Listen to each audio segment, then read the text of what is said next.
Hi, everyone. My name is Aitin Jagri, and I am the CyberPatient Public Relations Director here. And you are part of our webinar number 3 of our 4-webinar series with here at CyberPatient. The name of this webinar today will be CyberPatient Curriculum Integration as curriculum content and as an assessment tool. Now, just to let you guys know, we have our next webinar as well. That will be on Thursday, July the 2nd at 8:00 a.m. Pacific time. This webinar is called CyberPatient Research, Types of Research Activities, Completed Projects, Research in Progress, and Research Opportunities. Before we begin, I'd like to get some housekeeping out of the way. So you all know that there will be recordings for each of these webinars along with our first 2 webinars up on our website. That will be within the next few days, and we will also be emailing everybody the recording. If you have any questions, make sure to type your questions under the Q&A section of your Zoom screen, or you can raise your hand and you can ask a question that way. It's preferred to go through the Q&A if possible. Other housekeeping things that we will be going through is a brief biography on Dr. Cream before we start. Now, Dr. Cream is a professor of surgery at the University of British Columbia and founder of the UBC Center of Excellence for Simulation, Education, and Innovation. He is also a former chair at the Technology Enabled Learning for Vancouver Coastal Health and the regional director of the Royal College of Physicians and Surgeons of Canada. Also, he is a founder and CEO of CanHealth International, a registered Canadian nonprofit charity, as well as the CEO and founder of Interactive Health International, which is the company that created CyberPatient. Now, we're going to wait a few minutes before we begin, just to let everyone come in and gather in. Once we do, we will start at 8:05 a.m. So just to let everybody know before we begin, if you have any questions or inquiries that you were not able to get addressed during the presentation or the Q&A section, you can make sure to email me at itin@cyberpatient.ca, and I'll also be typing in my email address in the chat box. It is 8:05 a.m. Dr. Cream, would you like to begin or wait a few minutes? Sure. Great. Thank you very much, Aitan. My dear friends and respected colleagues, greetings and best wishes from Vancouver, Canada. Peace up on every one of you, wherever you are. This is the continuation of the series of lectures we planned for our CyberPatient. In the first lecture, we introduced to you CyberPatient, and we talked about the educational philosophy behind CyberPatient. In the second lecture, we talked about the CyberPatient design, technical requirements, and we also gave you some tips on how to navigate around CyberPatient. Today, we're going to talk about how to integrate CyberPatient into your curriculum.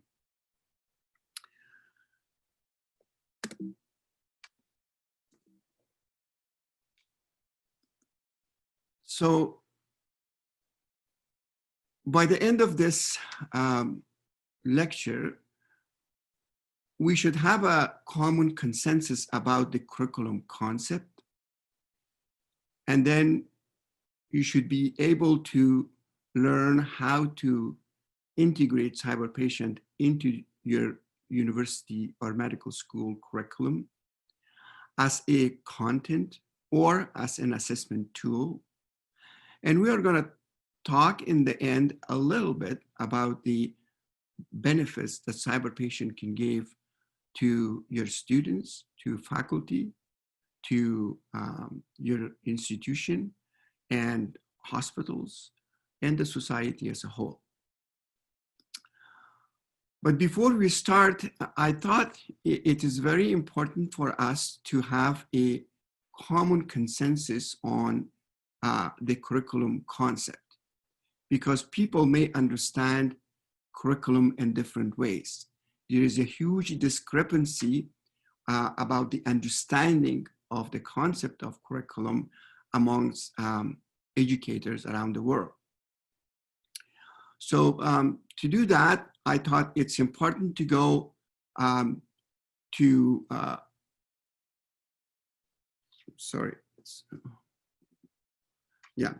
in order to do that, we should understand that by definitions, people think that, some people think that curriculum is a body of knowledge.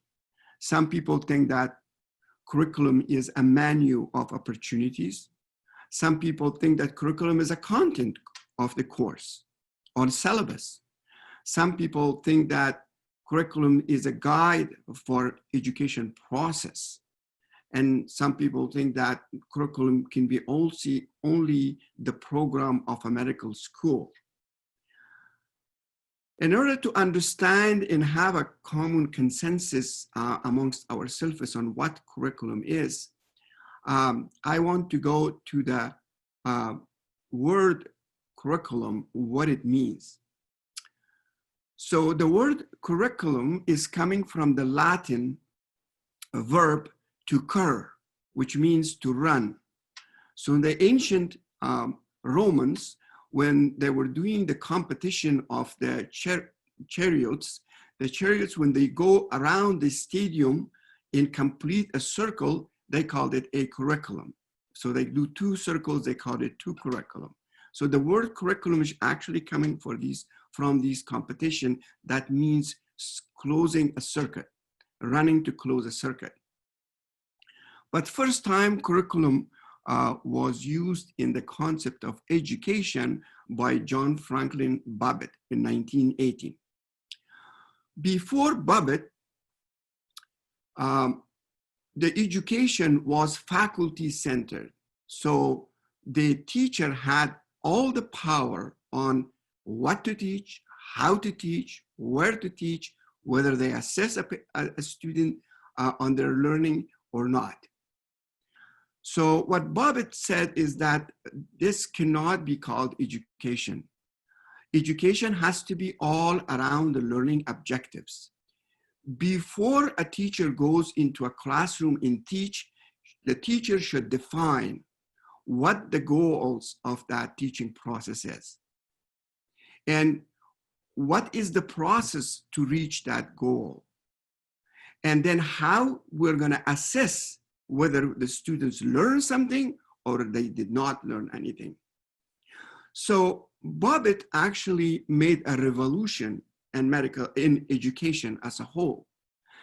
By this revolution, he made or asked us, at least the teachers, to be prepared before they go to classroom, and they should have a clear idea on what the goals and objectives are, in how they deliver that, in how they assess the student, whether they learn anything or not. And also to assess the whole process of education, to go to take those information and go back to the goals and objectives and improve your educational process. So that's why he compared it to a curriculum, call it a curriculum, because it's a circle that goes back to improve and again and again and again. So the idea of Babbitt at that time was not very popular. People did not like him because he took the power out of the hands of the teachers and gave it to the educational process, to the objectives, goals, and to the students. So therefore, it took about 31 years for people to recognize Babbitt's theory of curriculum, and Taylor in 1949 started talking about curriculum theory of Babbitt. And only in 1983, it became a norm in the educational circles, so that every education has to be curriculum based. So in relation to that, I do not like to talk about the curriculum ideas in concepts because it's another lecture, another time.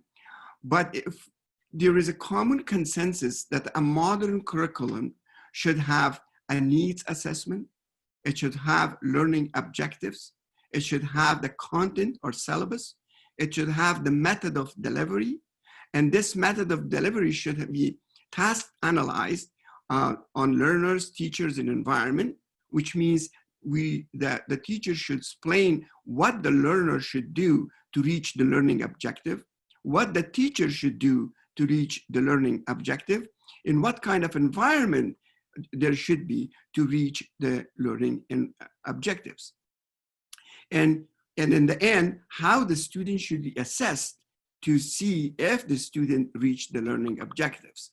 So you can see that everything is around the learning objective. And in the end, the education process should be evaluated to come back and close the loop and to see whether we are going to change the learning objectives or we are going to add to it or subtract or modify it. So these are the components of a modern curriculum. Let's see now if CyberPatient meets these requirements, these components. As we know already, that CyberPatient is based on a needs assessment based on a gap between theory and practice of medicine, and it fills that gap. CyberPatient has a specific learning objectives in each part of it. Each level of CyberPatient has a specific learning objectives. In each case in CyberPatient has a specific learning objectives. CyberPatient has a constant syllabus, which is the cases itself. Then we have a methods of delivery, which is an asynchronous methods of delivery. And then the learners, teachers, and environment is well described how to reach those learning objectives. And CyberPatient constantly and consistently evaluates the students and give feedback in the end. And we are evaluating the whole process in different universities right now, how CyberPatient work, what didn't work, and how we can go back, close the loop, and change our learning objectives or make CyberPatient as a better curriculum module.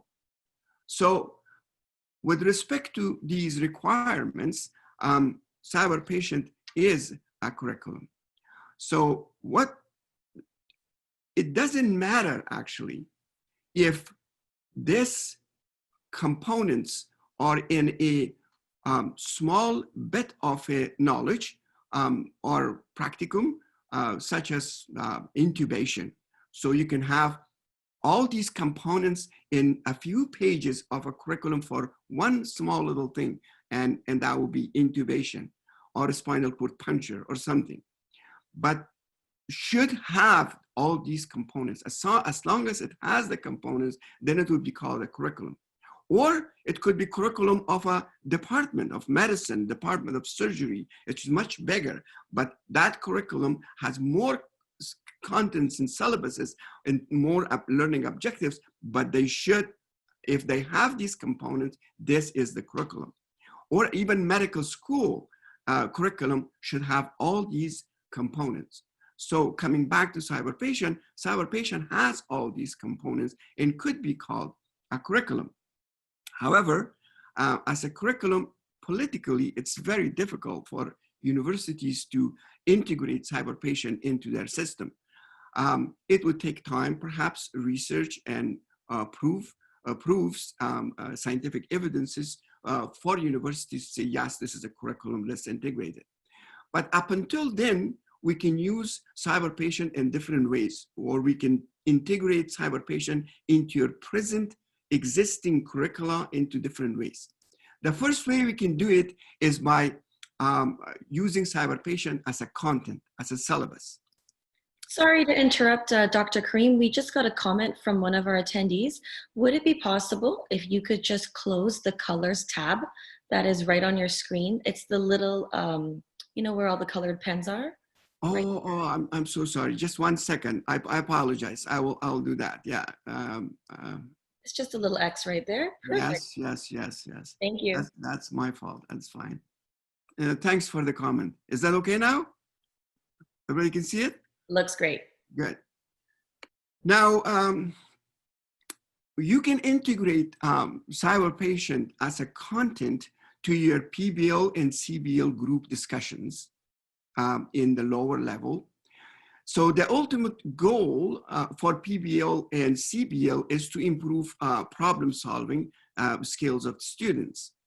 And we have actually the difference between the PBL and CBL, perhaps you all know. I just outlined a brief moments here. PBL is based on a clinical cases that are paper or online sometime. And the role of the facilitator is passive. They cannot guide students. Student has to guide themselves. And the method of the question is open inquiry. Where in our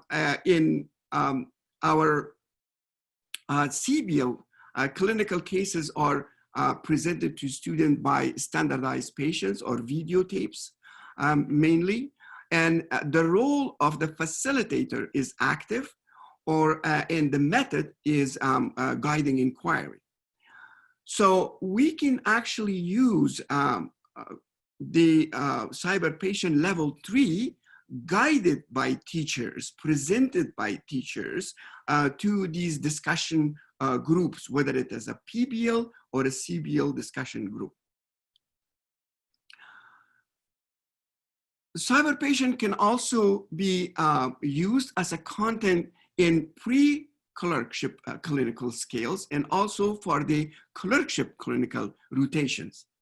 For the pre-clerkship clinical scales, if your curriculum is vertical or horizontal, it doesn't matter. You can use history taking, physical examination, and differentials. You can teach all these with the CyberPatient level 1 and 2.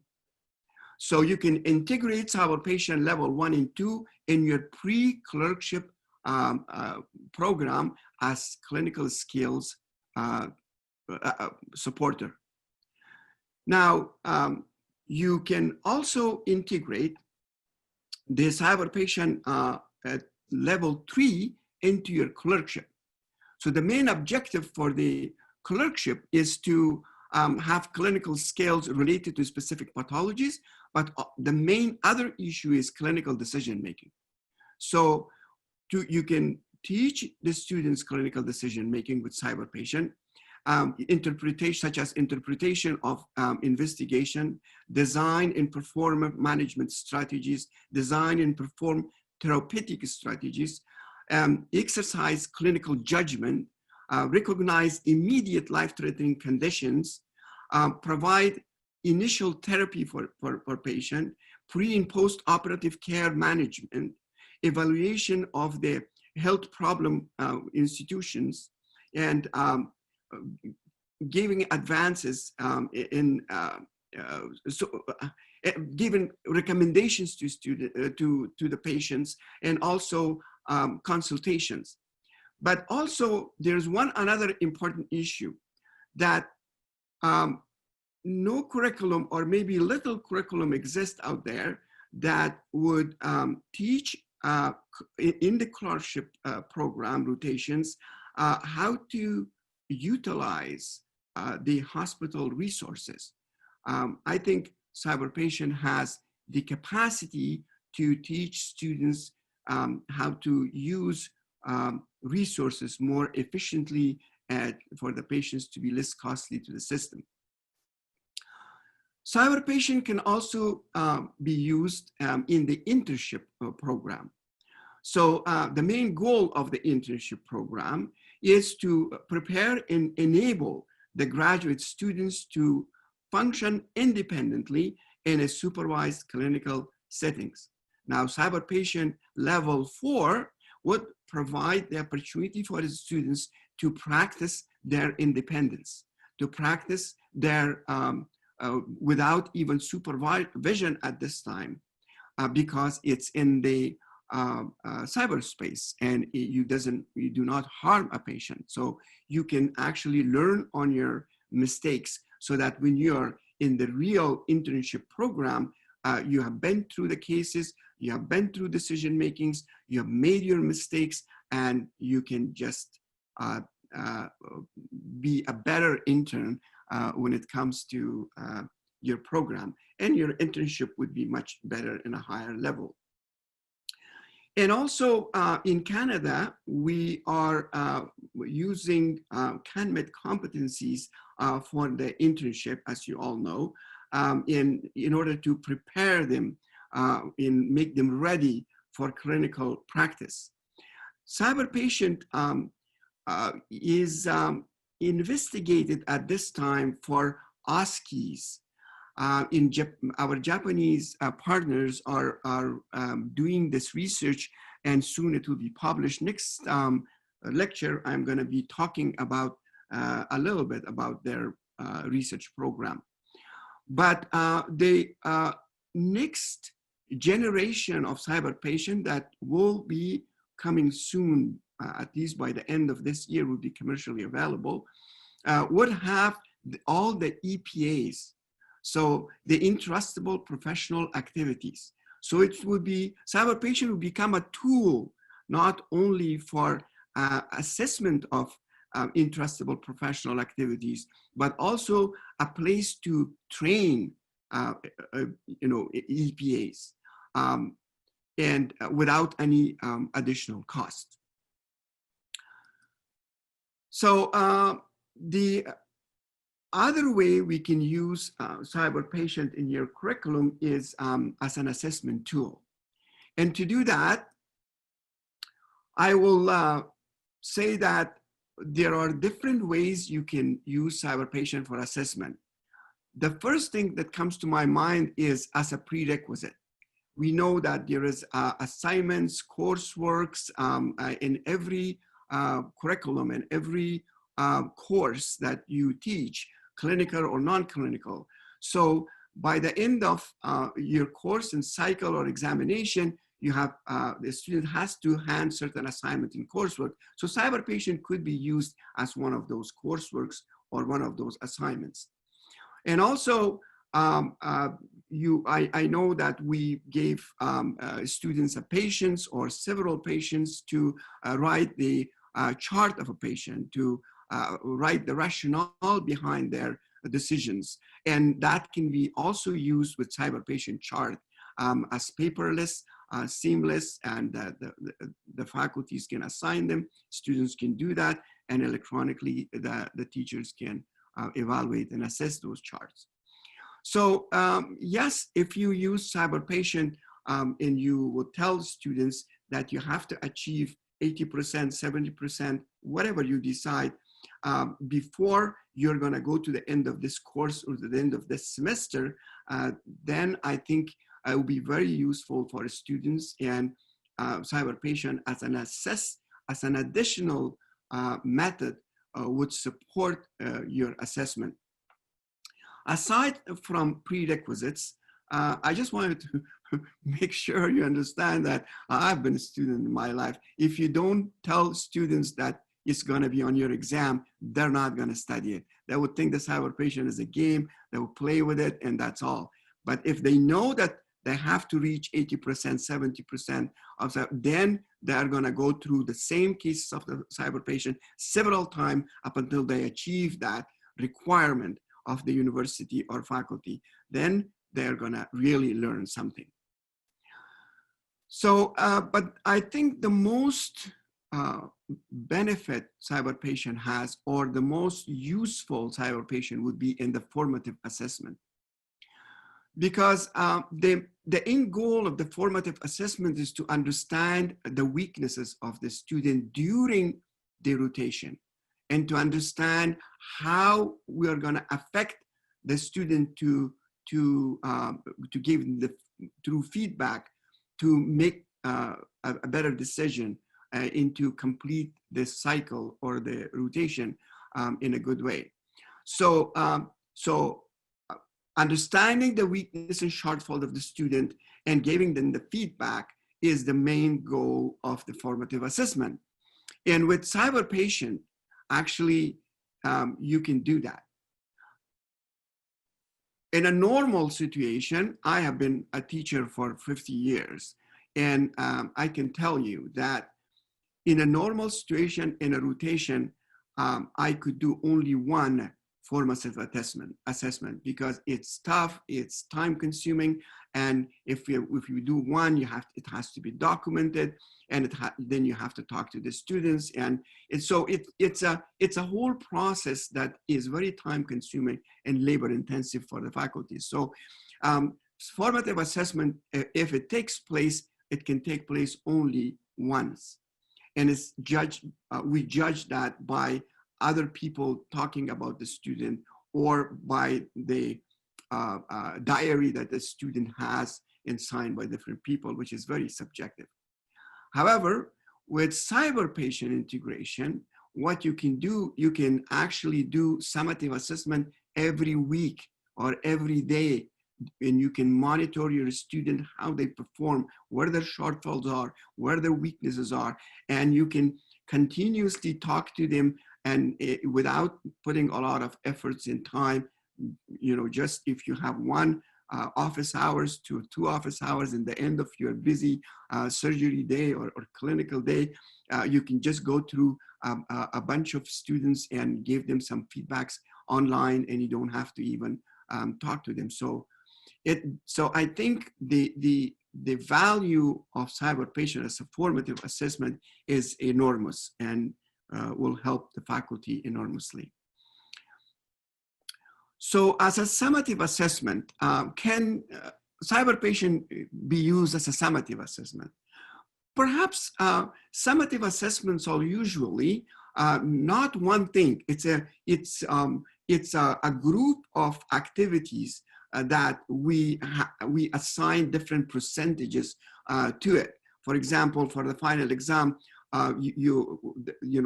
the package could consist of attendance of the students, their coursework, and then the MCQ or oral in the end. So CyberPatient could easily be one of those components. We can say, okay, 10% of your endpoint a summative assessment of CyberPatient, or 15 or 20%. It's up to you, but you could do that. And also the final, practical assessment of students are usually done by OSCEs. And nowadays, we're talking about entrustable professional activities that is very difficult to achieve because, again, it's very time consuming and manpower driven.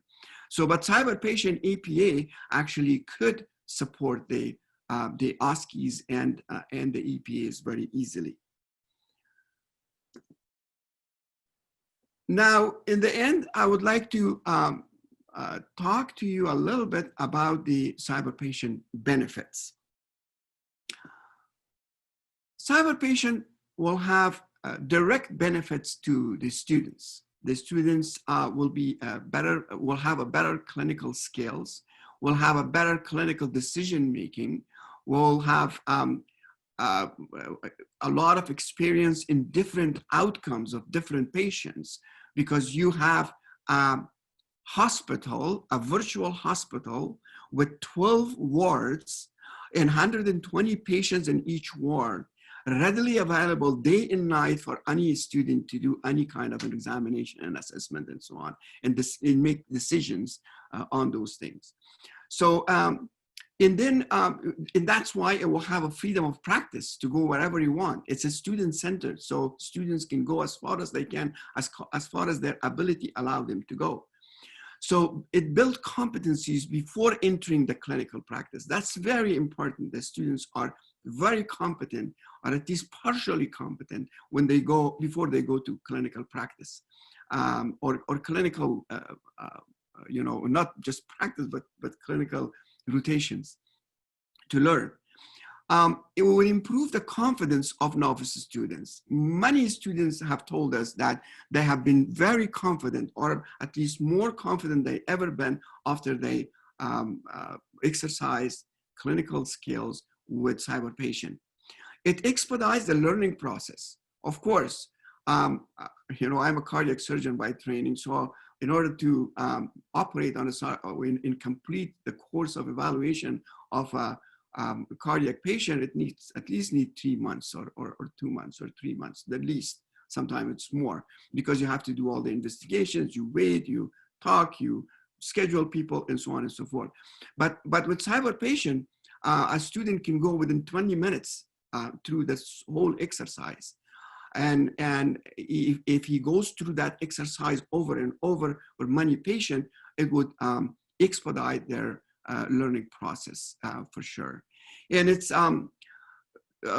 they will practice documentation competencies. One of the major lock is that in the hospitals, the students are not allowed to, particularly novice students, to write anything in the chart of a patient. So if you don't practice how to document, how do you learn how to document?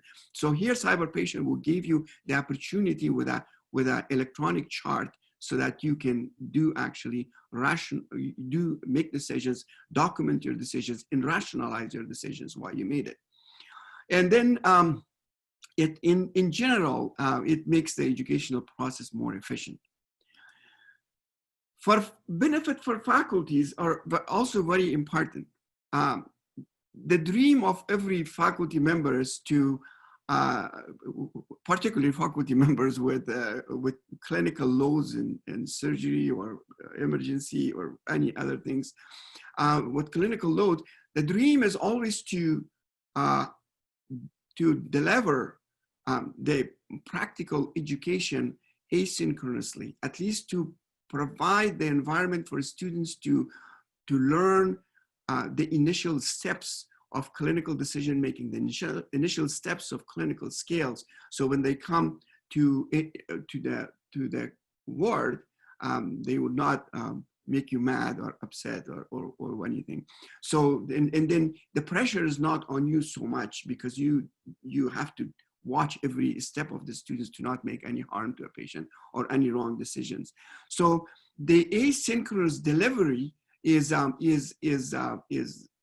heaven for a faculty member, because he doesn't have to put any efforts to do that. Patient availability is another problem for faculty always, because a lot of times, in my experience, when the students are coming for a rotation, the patient might not be there. The patients that are in the curriculum that I have to teach, they don't come because I'm teaching. They come because when they get sick. So most of the time, we don't have those patients. And then we start talking about theory and imagining things. But here, patients are available 24/7. And if you don't have a patient in the ward, so you can, alternatively, the faculty can say, okay, well, you practice on these CyberPatient at least for the next while, so that you know what to do when you come to the clinic.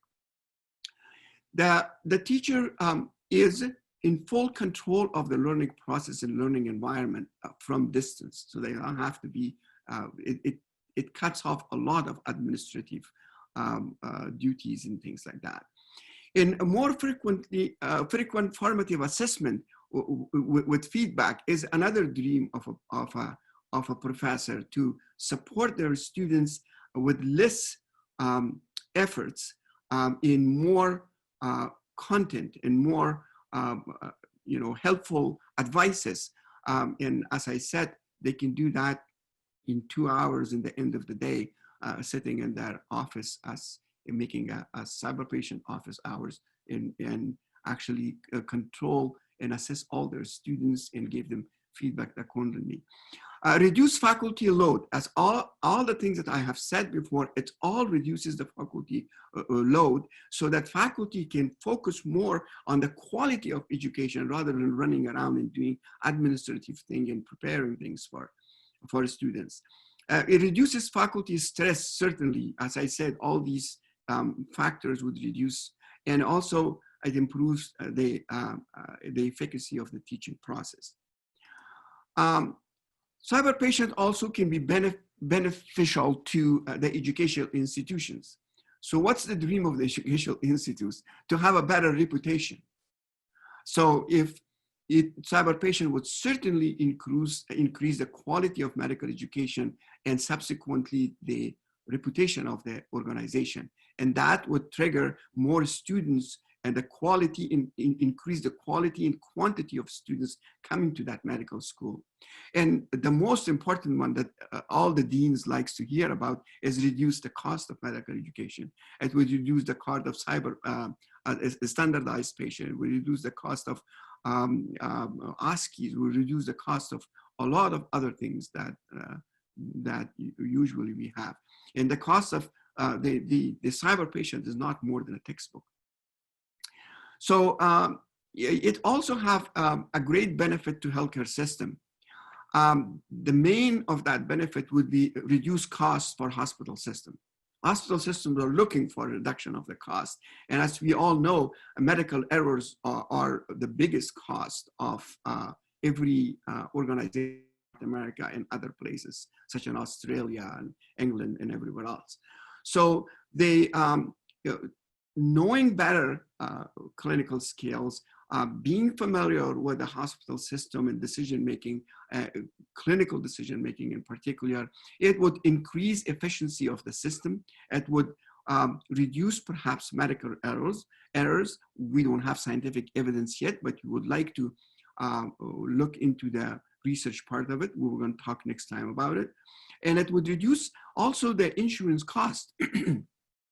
In money, when I was big in simulation, I was part of the American College of Surgeons simulation committee, and also part of and I'm still part of the Royal College of Physicians and Surgeons of Canada simulation committee. And in Washington, DC area, an insurance company told a group of hospitals that if you put simulation as an integral part of your life in your hospital, we reduce the insurance cost 10%. And that's like millions and millions of dollars. So CyberPatient is an online simulation. And I think the hospitals, if we prove that the more efficient system, if we prove that it reduces the cost, if it reduces the medical errors, or organizes make at least aware, cost aware, the students and faculty and doctors, nurses working in the hospital, the insurance companies would love to hear that. And also the ultimate benefits of CyberPatient is, of course, to the whole society. So because from all this cost saving, reduction of errors, risk management, it's all the benefit will go to the whole society. Coming to the end of this talk, I would like to summarize the whole talk into say that CyberPatient is designed in a curricular format. Whether we're going to conceive it as a curriculum or not, that doesn't matter. It is designed in a curricular format. CyberPatient as an additional resource can easily be integrated into the university curriculum for CBL, PBL group discussions, pre-clerkship, clerkship, and internship. CyberPatient can be also used as an assessment tool for prerequisites like coursework, assignments, and so on, as well as formative and summative assessments. And CyberPatient is and can be beneficial to students, faculty, universities, hospitals and healthcare systems, and the whole society. At this time, I will end my talk, and I will be happy to hear from you about your questions. Thank you. Great, thank you, Dr. Kareem. Hi, everybody. So now this is the beginning of the Q&A session. For all attendants that have any questions for Dr. Kareem to be able to discuss or to go over, you can type your questions in the Q&A section, or you can also raise your hand. Also, there is, sorry to interrupt, Aidan. I believe this is a discussion. So there are universities that's already implemented CyberPatient into their curriculum. integrated in their curriculum. So if anybody in the audience is there who has already used CyberPatient into their curriculum and wants to share their experience, also raise please your hands and you're welcome to participate. Perfect. So at the moment right now, we don't have any questions. We're fine right now in terms of questions or comments. Is there anything else you'd like to add, Dr. Kareem, before we finish? That's what I said. I would, there is one question somebody. Oh, perfect. Now we just got one right now. This is by Mohammed Baraka, and he's asking, how can we use CyberPatient in OSCEs?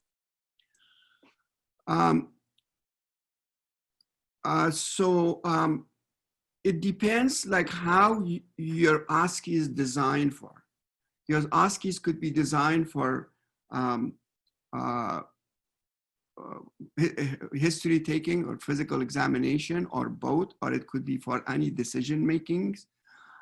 So yes, you can use for OSCE practice as well as for replacing the OSCE. I do not say that we can at this time replace the OSCE because I don't have evidences yet to say that it is equal to, but we have evidences to say it's equal and better than SPs. So wherever you can use SPs, you can use CyberPatient, you can replace it with CyberPatient, but we don't have evidence yet to say it's better. As I said, in Japan, the research is done. They are in the process of data analysis, and we will share that with you as soon as we can. But yes, you can. We can certainly use it, and if you want to do any research in this regard, then we will support you to do that. Perfect. We also had Omar Eladil Hanid who raised his hand. So I'm going to allow him to talk. And Omar, you can go ahead and ask your question. I'm going to also unmute you. He's I mute. think you need to mute yourself. Unmute yourself, actually, Omar. Thanks, Professor Kareem. Do you hear me? Yes, please. A little bit louder. Yeah, this is Dr. Omar Al-Adil from Faculty of Medicine, International University of Africa. In short, I would like to reflect on our faculty experience and the curriculum development in our faculty, so people might know how they go about the issue of customization of CyberPatient in their curricula. You know, in the Faculty of Medicine, International University of Africa, the SPICES model is adopted as educational strategy in curriculum development. And SPICES, as you know, an acronym for the sixth educational strategy, mainly student center and integration, interprofessional teaching, and community-based education, problem-based learning. And because of this, our curricula in the faculty consists of three phases. Phase 1 and Phase 2 are the pre-clerkship phases. Especially Phase 2 is called system-based, where we have semester 3, 4, 5, 6, around 18 to 22 weeks per semester, where the whole systems, cardiovascular system, respiratory system, GIT, hematology, nervous system, etc., will be studied in an integrated manner. For instance, in the course of the cardiovascular, the candidate is expected to study the basic sciences, including anatomy, physiology, and others. And these basic sciences part comprises around 80 to 85% of the course. While the other part, and this is important point to mention here, how people can get integration of the CyberPatient in their curricula, or how they can get the CyberPatient integrated in their curricula. That the other part, which comprises 15 to 20% of the courses, its objective is to introduce the student as a novice student to the clinical cases, including a history taking and clinical examination from the same patient. Presented, say, for example, with cardiovascular system in disorder in the cardiovascular course, cerebrovascular system course. So the intended learning outcomes at that level are firstly to enable the student to practice history and examination in a systemic, organized manner, and going from the history to examination, and to appreciate what is normal, establish a good rapport and proper communication techniques with their patients and co-patients and the other health team staff in the hospital. And the other issue here also, during each course of this phase, the students will have common clinical problems taught in problem-based phases. The objective of it is, as you know, problem-based learning will foster the capability and the ability of the student with some generic team skills and attitudes beside some additional scientific skills, including critical evaluation of the literature and so on. In the problem-based learning, and this is very important in regards to what is mentioned, the 120 scenarios of the CyberPatient, the students work as a group, use from the given scenario, define their own learning objectives. Subsequently, they do some independent self-directed study, and then back in phase 3, going back to the group to discuss and refine their acquired knowledge and sharing their results. The last curriculum phase is the clerkship phase, where we have 4 major rotations: clinical shifts, internal medicine, general surgery, obstetric and gynecology, and the last major shift is pediatrics and child health, with other minor shifts include psychiatric, special surgery, ENT, dermatology, ophthalmology, primary health care, not to miss one, and some others minor shifts. So back to CyberPatient, I do agree that what you have mentioned, CyberPatient is very beneficial and really serviceable for all patients, for all health stakeholders, worth mentioning for sure, the patient safety.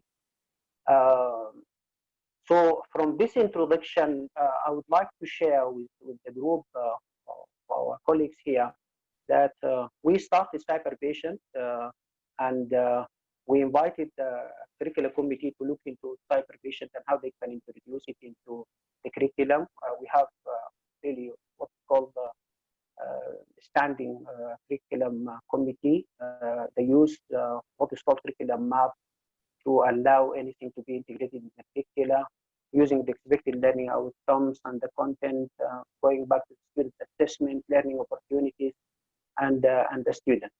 So from the pilot which we have, I can conclude 3 points.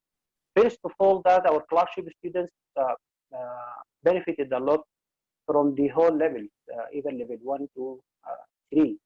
And although with some internet difficulty, those who practice it, they are not many, but as educational strategy, we look into it and the curricula content.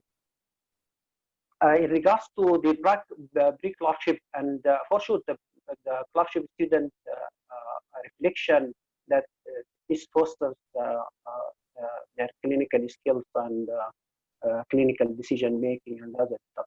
In regards to the pre-clerkship novice students, and here I guess the problem will be in curriculum which schools which adopt mixed spices model, because here CyberPatient has 2 levels different from each other. Level 1, history taking, and level 2, clinical examination. So in our system, we used to have both of them in the same patient or at the same time. The other issue, which I guess Professor Karim might reflect on it, the depth of or the index of difficulty of each case. But all in all, we see it as an opportunity where the students will learn a lot, foster their capabilities before going to the hospital, practice and practice and practice. And the whole issues and benefits which people might get out of the issues of simulation, I see it very well in CyberPatient. Lastly, I would like to thank you, Professor Kareem, for the opportunity interacting during this dedicated, elegant session, and thanks to all colleagues for listening. Thank you. Thank you very much, Dr. Omar. I think it would, I hope you find useful the Dr. Omar's sharing their experience with you all. Now back into the questions, because there is many questions now on the chat and on the question. Sure. Yes. So the next comment that we have is from Azmatullah Adnayeb Khel. He is saying that there are 3 universities in Afghanistan, Kabul: the Medical University, Herat University, Mazar University, and Arya University, that have already added CyberPatient into their curriculum. The feedback is amazing. And that the comment that he has is that professors, students, and deans are very happy. The feedback is 100% positive. The only challenge they have is weak internet cost and this weak internet speed and the cost of internet for medical school students. That's a comment. Please go to the next question. Okay, and then the next question that we have is, it was a wonderful session. Which places and universities have integrated the course? Yes, well, according to our statistics, there is 120 countries that are implementing CyberPatient, are using CyberPatient. As an implementation, we have about 28 universities around the world that we have already signed a contract to implement CyberPatient into their curriculum, or to do other research activities with them.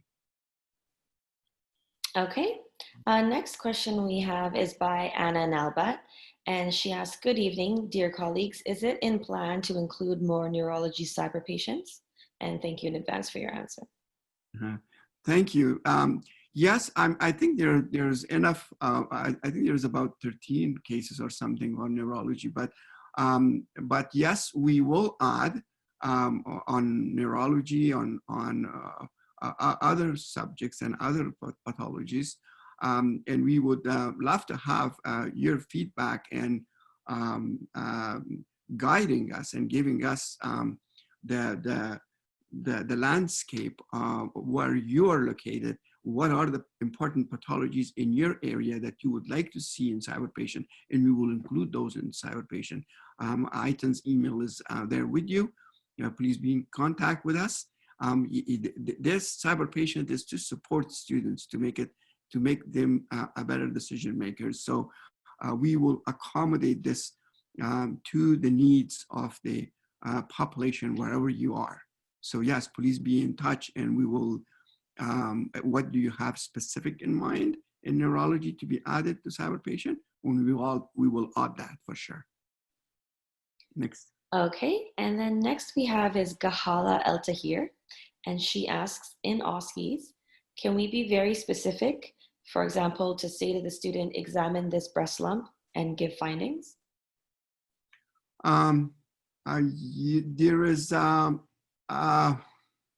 There are specific cases. For each of those specific cases, yes, you can. But if you want a specific case, like a cancer or a lump in the breast, we can always make those cases. So for example, actually breast cases are the next thing coming. So yeah, anything that if you have a rectal examination, a breast examination, we have the whole book on Bates. The Bates is all incorporated in the CyberPatient. So anything you can find in Bates, you can find in CyberPatient if it relates to that particular pathology. So it's not, CyberPatient is not designed at this time to replace OSCEs so that that we can have specific cases for OSCEs, but you can use CyberPatient as you can use any SPs or any patient for this type of structured clinical examination. Okay. Next question we have is by Noshafarin, and she asks, which skills should we have for beneficial use from this app? Which skills? I think most clinical skills, not all, but most clinical skills would be useful, in particular, the history taking, physical examination, decision making, differential diagnosis, daily management, recommendations, surgery. Those are all the skills that you will find useful using CyberPatient. Having said that, there are certain other skills that is not part of this basic CyberPatient. And as I mentioned, we're going to include those into the next generation of CyberPatient, which is CyberPatient for EPAs. And that would include the communication skills. That would include communication with patient, communication with the family of the patient, communication with the team, communication with your superiors, how to present skills to present your errors or your mistakes or system-based mistakes through M&M rounds, how to do handover. So those kind of skills will be all the 12 EPA skills, entrustable professional activity skills would be part of the new CyberPatient that's coming. Okay, great. Now, the next question we have is by Susan. She's asking, is there a literature of how CyberPatient improved clinical decision-making? She actually has multiple questions. Do you normalize certain number of integrated cases with credit hours of a course? For a 3-credit course, practicum or theory, how many cases would be enough to consider? So let me ask your second question first. We don't tell people how many cases you should take for we don't normalize it for specific courses because the courses are designed by universities. Your curriculum is designed by your university, and you are the one who should make the differentiation of how many cases, which cases would be good for to give credit to a student for a particular subject. Like I say, if it's a surgical rotation, what are those cases that you choose? If it is a neurology, if it's an OBGYN rotation. So you have to make that decision, or somebody in your university has to make that decision. So we don't make that decision. We provide this, consider this as a huge electronic book for an interactive electronic book online for you to use to enrich your curriculum and learning environment. So we don't actually stratify because we think in every university, people have their own mind on how to, what quality, what quantity of patient has to be part of a credit or 2 credits or 3 credits. So, but the first part of your question, is there literature? Yes, there's a literature. Next week, we're gonna talk about the research and evidence behind CyberPatient. We just about to publish a research project in the Journal of Creative Education. And that looks at the comparison of the SPs versus CyberPatient. I don't want to talk too much about it now because it's the subject of the next lecture, but I hope you're going to be in the next lecture to talk to you about. Also, we have research on other things like comparison of textbook to CyberPatient to textbook, comparison of CyberPatient to physical examination, learning from book and from CyberPatient. We also have now a survey, a complete survey of about a cohort of 60 students from Kazan State Medical University, where they implemented CyberPatient for the whole semester, and we have a survey of students, how do they think about CyberPatient. And I can present all this in the next lecture for you. Okay, great. Well, that's all of our questions for today's session. I want to thank everybody for being a part of this webinar. It was very insightful. Now, as Dr. Kareem has mentioned, our last session of our 4-part session series is on Thursday, July 2nd at 8 a.m. Pacific time. It is called CyberPatient Research, Types of Research Activities, Completed Projects, Research in Progress, and Research Opportunities. You can register via email. We'll be sending email outs to all of our attendees. And that will be all for today. Thank you very much for coming. Bye now. Thank you.